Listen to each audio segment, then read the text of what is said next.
Hey guys, you watching the tech fix. तो आज हम लोग रेनो 5 प्रो के बारे में बात करने वाले हैं। ये फ़ोन कुछ दिनों में अभी कह सकते हैं पिछले 15-20 दिनों से कुछ ज़्यादा ही ट्रेंड में है।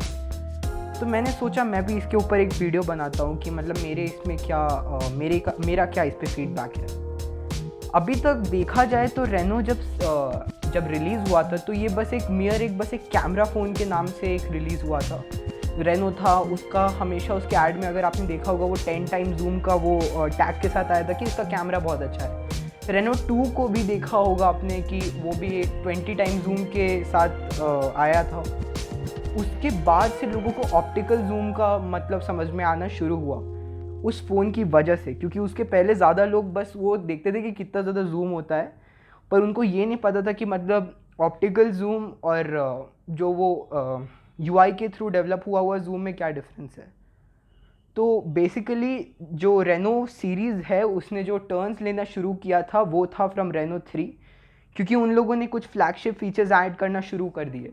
और रेनो 4 में भी वो कुछ ज़्यादा ही आगे आ गया, क्योंकि उसका रीज़न ये था कि कुछ और भी ज़्यादा हाई एंड फ़ोन्स में जो फीचर्स आते हैं, फॉर एग्जांपल कर्व्ड स्क्रीन, वो फ़ोन में ले आया।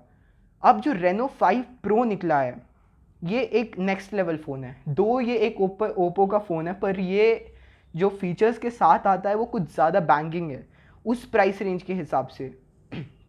मैं एक्सप्लेन करता हूँ एक एक फीचर। सबसे पहला इसका प्रोसेसर, जो मेरे लिए सबसे ज़्यादा इम्पॉर्टेंट है। तो इस बार रेनो 5 प्रो निकला था डायमेंसिटी 5000 प्लस के साथ। जो डायमेंसिटी जो है, आपको लगेगा कि मीडिया टेक का प्रोसेसर कहाँ ज़्यादा अच्छा है, सबसे अच्छा तो स्नैपड्रैगन है।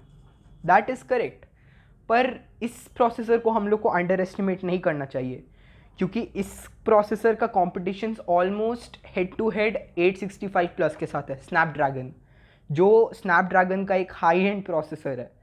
तो ये प्रोसेसर, पहली बात, ये कोई बेकार प्रोसेसर नहीं, ये ऑलमोस्ट क्या हाई एंड प्रोसेसर ही है, बहुत ज़्यादा केपेबल प्रोसेसर है।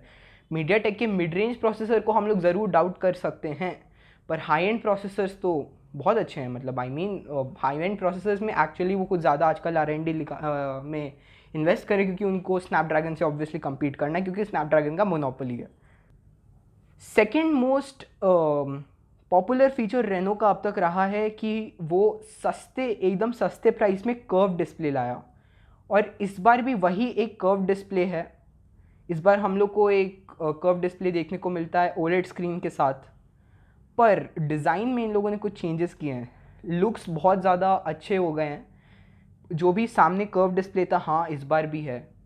और अबाउट 6.6 इंचेस का फ़ोन है उसका स्क्रीन साइज़, और उसका बैक अब तक प्लास्टिक का था। तो रेनो ने अभी कुछ चेंजेस किए और उसको ग्लास बैक से रिप्लेस कर दिया। वेरी बिग पॉइंट, क्योंकि अभी तक बहुत सारे फ़ोन मैन्युफैक्चरर्स इस चीज़ को ध्यान नहीं दे रहे हैं। लोग हमेशा रिक्वेस्ट करते आ रहे हैं कि ग्लास बैक चाहिए, ग्लास बैक चाहिए।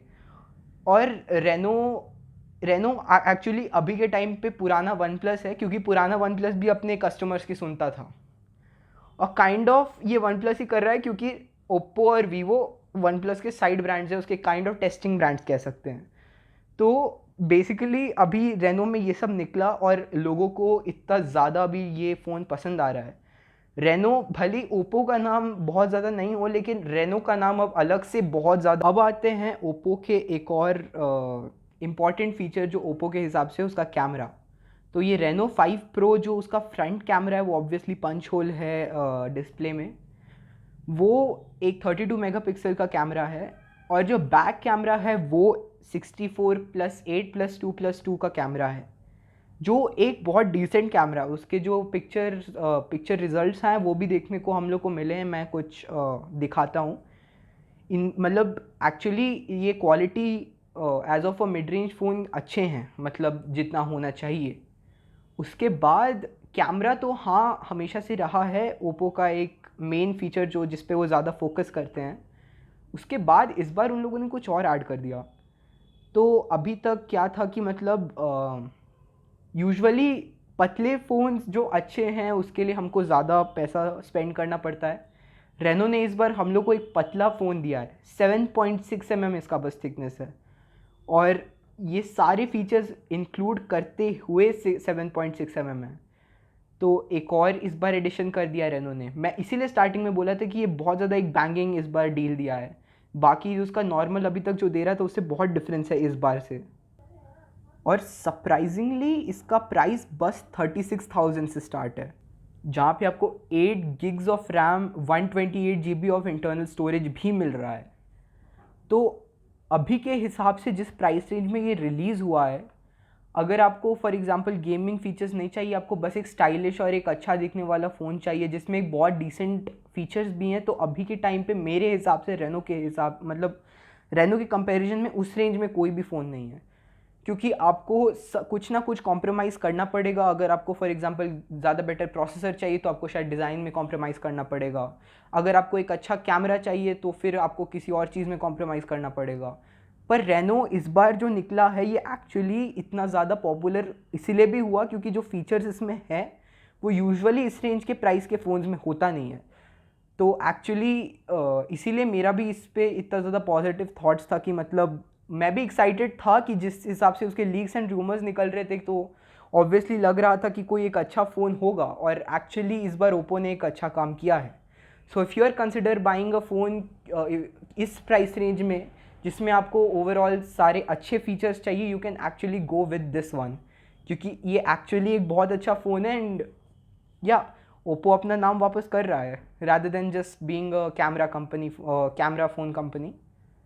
So I think that is it for today, guys. Please like, share and subscribe. See you next time. Until then, bye.